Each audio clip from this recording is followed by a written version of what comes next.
रूस के लूना 25 के क्रैश लैंडिंग पर आ गया है सबसे बड़ा खुलासा।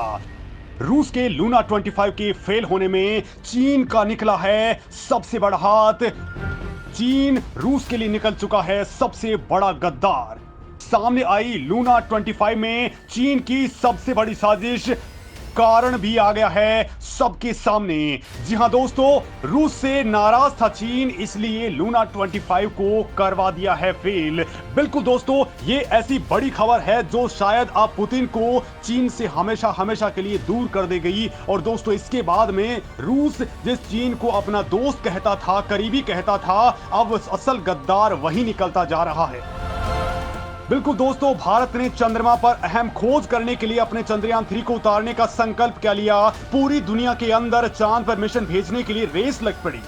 हाल ही में दोस्तों, जापान, चीन, रूस और अमेरिका भारत के बनाए हुए प्लान को पूरा करने के लिए खुद अपने मिशन लॉन्च करने के लिए तैयारी में थे और अब इसमें साजिशें भी सामने आ चुकी हैं। चीन इसमें खलनायक बनकर के सबके सामने आ गया है और उसने अब अमेरिका और भारत के मिशन को तो छोड़िए, खुद अपने ही दोस्त यानी कि रूस के ही लूना 25 को फेल करवा दिया है।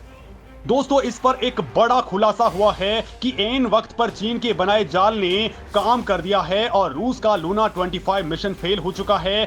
दोस्तों, बड़ी बात यह है कि खुद रूस के वैज्ञानिकों ने चीन के ऊपर साजिश का बड़ा आरोप लगाया है। साथ ही दोस्तों, दुनिया भी ये मानने लग गई है कि साजिश के कारण ही ये लूना 25 क्रैश लैंड हुआ है। और अब दोस्तों, लेकिन यहाँ पर सवाल ये उठ रहा है कि आखिर चीन ने अपने ही दोस्त यानी कि रूस के चंद्र मिशन को क्यों फेल करवा दिया।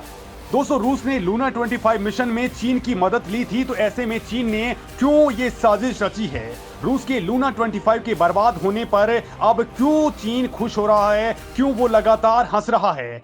लूना 25 के फेल होते ही चीन ने क्या ऐसा बोला है कि साजिश के ऊपर से ही पर्दा उठ चुका है। रूस का बड़ा डिफेंस पार्टनर है दोस्तों चीन। फिर चीन आखिर रूस के साथ में क्यों ऐसी गद्दारी कर रहा है, रूस क्यों चीन को कम आंकता रहा और उसी ने ही उसके लिए बड़ा खेल कर दिया है। क्या कारण है दोस्तों कि इसरो पर चीन चाहकर के भी कोई बड़ा षड्यंत्र नहीं कर पाता है। ये दोस्तों इसके अंदर बड़ा एंगल है जिसे आपको जानना बेहद जरूरी है। दोस्तों, ये कुछ सवाल हैं जिनके जवाब इस वीडियो के अंदर मैं आपको देने वाला हूं, लिहाजा वीडियो के ऊपर लगातार बनते रहिए। क्योंकि दोस्तों, रूस चीन को कहता है दोस्त, लेकिन फिर भी उसने रूस के मिशन फेल होने पर बड़ी खुशी जताई है। तो आखिर इसके पीछे इंटरनल मामला क्या है। तो दोस्तों, रूस के लूना 25 अंतरिक्ष यान के क्रैश होने से सबसे ज्यादा खुश चीन ही है। रूस ने लूना 25 के प्रक्षेपण और चंद्रमा पर लैंडिंग में चीन की मदद ली थी। यूक्रेन पर हमला करने के कारण नासा और यूरोपीय अंतरिक्ष एजेंसियां रूस के साथ में बिल्कुल संबंध तोड़ चुकी हैं। इस वक्त रोसकोसमोस बिल्कुल अलग पड़ चुकी है। ऐसे में रूस के पास चीन की मदद लेने के अलावा कोई रास्ता नहीं था, लेकिन अब रूस द्वारा ली गई यही चीनी मदद उसके गले की फांस बन गई। यही मदद रूस को बर्बाद कर गई। यही मदद लूना 25 को दोस्तों चांद के बेहद पास में ले जाकर के डुबो चुकी है। दोस्तों, अब इंटरनेशनल साइंस कम्युनिटी में बताया जा रहा है कि लूना 25 के चंद्रमा पर दुर्घटनाग्रस्त होना सिर्फ रूसी राष्ट्रपति व्लादिमीर पुतिन के लिए ही झटका नहीं है, बल्कि चीनी राष्ट्रपति शी जिनपिंग के लिए भी शर्मिंदगी की बात है, जो चंद्रमा पर बेस बनाने के लिए रूस का साझेदार है। लेकिन दोस्तों, इसके बजाय चीन खुश हो रहा है रूस के इस फेल्योर के ऊपर। चीन और रूस के बेस बनाने के महत्वाकांक्षी मिशन का उद्देश्य अमेरिका और उसके सहयोगियों को अंतरिक्ष में बड़ी चुनौती देना है, उनको पछाड़ देना है। दरअसल दोस्तों, लूना 25 मिशन में बेस की बातें क्यों हो रही हैं, ये समझने की बात है। दरअसल दोस्तों, रूसी अंतरिक्ष यान लूना 25 को चंद्रमा के दक्षिण ध्रुव पर उतरना था। लूना 25 की लैंडिंग साइट भी उसी इलाके में है जहां चीन और रूस की अंतरिक्ष एजेंसियों ने 2021 में एक ज्वाइंट बेस के निर्माण की घोषणा की थी। दोस्तों, चीनी मीडिया में इस महीने की शुरुआत के अंदर ही रिपोर्ट दी गई थी कि चीन के डीप स्पेस एक्सप्लोरेशन प्रोजेक्ट के चीफ और मुख्य डिजाइनर वू याहू ने लूना 25 की लॉन्च में भाग लेने दोनों देशों के बीच अंतरिक्ष संबंधों के बीच सहयोग को लेकर के गहरा करने पर बातचीत करने के लिए रूस के सुदूर पूर्व में वोस्टोन कॉस्मोड्रोम में एक प्रतिनिधि मंडल का नेतृत्व किया था। जब दोस्तों लूना 25 मिशन विफल हो गया तो चीन ने चुपचाप इससे किनारा कर लिया। चीनी मीडिया ने लूना 25 की रिपोर्ट्स बहुत कम कर दी हैं। आधिकारिक समाचार एजेंसी शिन्हुआ ने केवल 5 वाक्य का एक छोटा सा संदेश जारी किया था। दोस्तों, चीनी कम्युनिस्ट पार्टी के कंट्रोल वाले ग्लोबल टाइम्स के पूर्व संपादक हु जिजिन ने अखबार में एक ओपिनियन पोस्ट में लिखा है कि इस विफलता से रूस की महत्वाकांक्षा को झटका लगने की उम्मीद है। उन्होंने ये भी कहा कि पश्चिम को रूस को सिर्फ इसलिए कम नहीं आंकना चाहिए क्योंकि उनका एक चंद्र मिशन कार्यक्रम विफल हो गया है। दरअसल दोस्तों, लूना 25 सोवियत संघ के अंत के बाद चंद्रमा पर उतरने का प्रयास करने वाला पहला रूसी अंतरिक्ष मिशन था। हालांकि दोस्तों, रूस के फेल्योर पर चीन का रवैया पुतिन को काफी अखर रहा है।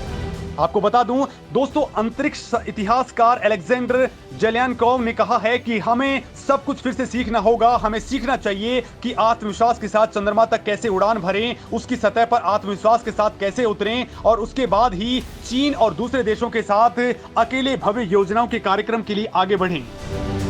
रैंडम स्पेस एंटरप्राइजेज इनिशिएटिव के प्रमुख और रैंड कॉर्प के एक वरिष्ठ नीति शोधकर्ता ब्रूस मैकलिंटन ने कहा कि रूस का स्पेस प्रोग्राम भ्रष्टाचार, कुप्रबंधन और प्रतिबंधों के कारण ठप हो चुका है।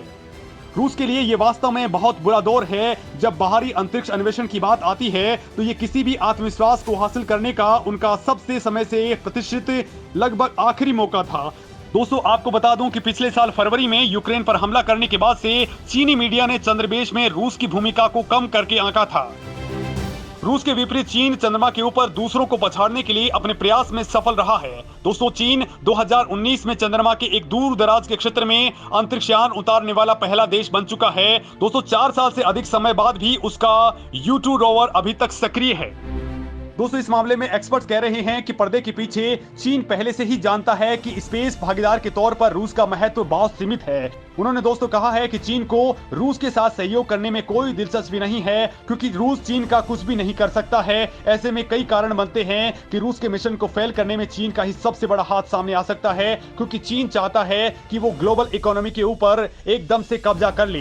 दोस्तों, आपको बता दूं कि ये पूरी की पूरी स्पेस इकोनॉमी है वो पाकिस्तान की पूरी जीडीपी से डबल है, यानी कि 600 अरब डॉलर की ये पूरी इकोनॉमी है। तो दोस्तों, इस मामले में चीन इस पूरे के पूरे मामले पर कब्जा कर लेना चाहता है। तो वहीं इस वक्त नासा और यूरोपीय स्पेस एजेंसियां इसरो के साथ मिलकर के इस मिशन को बहुत तेजी से आगे बढ़ा रही हैं। दोस्तों, आपको बता दूं कि भारत का जो मिशन है उसकी लाइव ट्रैकिंग इस वक्त नासा कर रहा है। ये नासा की नाक का भी सवाल बन चुका है क्योंकि नासा इस मिशन के अंदर पूरी तरह से इसरो का सपोर्ट कर रहा है। तो वहीं दोस्तों, यूरोप की जो स्पेस एजेंसियां हैं वो भी लगातार एक के बाद एक हर हाल में ट्रैकिंग इसरो की कर रही हैं ताकि ये मिशन किसी भी हाल में चंद्रमा के ऊपर लैंड करे। नासा का महत्व दोस्तों यहां पर सबसे बड़ा इसलिए है क्योंकि दोस्तों नासा जानता है कि इस वक्त भारत के इसरो का महत्व किस लेवल पर है। भारत बहुत ही किफायती दरों पर अपने मिशन लॉन्च कर देता है। जाहिर सी बात है वो टेक्नोलॉजी नासा भी जानना चाहता है और इसी मामले में इसरो नासा के साथ मिलकर के आर्टेमिस अकॉर्ड पर साइन कर चुका है। तो वहीं दोस्तों, इस रूस वाले मिशन में चीन की साजिशों को लेकर के जो पर्दाफाश हो रहा है वो साफ तौर पर इशारा करते हैं कि चीन बिल्कुल भी नहीं चाहता कि रूस उससे आगे आए और उसके आए हुए प्रोजेक्ट्स को हथिया ले, क्योंकि जो देश चीन को अपनी स्पेस इंडस्ट्री के अंदर फायदा दे रहे हैं वो रूस के द्वारा ही वहां पर पहुंचे हैं। लिहाजा वो रूस के पास भी जा सकते हैं। लिहाजा चीन नहीं चाहेगा कि अब वो रूस से पीछे रहे। और दोस्तों, इसी वजह से वहां पर उसने ये गड़बड़ी की है। ये बात आप भी जानते हैं इसने गड़बड़ी कैसी की हैं, क्योंकि दोस्तों इस वक्त जो चीन के पास में टेक्नोलॉजी है वो पूरी की पूरी रूस इस्तेमाल कर रहा था। लाइव ट्रैकिंग जो थी वो चीन के द्वारा भी हो रही थी। लिहाजा दोस्तों, इसमें कोई गुंजाइश वाली बात नहीं है कि इस वक्त चीन के पास वो वेपन्स भी मौजूद हैं जो स्पेस के अंदर बहुत बड़ा धमाका कर सकते हैं और इनका किसी को पता तक भी नहीं चल पाता है। तो दोस्तों, इसमें साफ तौर पर है कि चीन की साजिश बिल्कुल इसके अंदर रही होगी। आप क्या मानते हैं? कमेंट करके जरूर बताएं।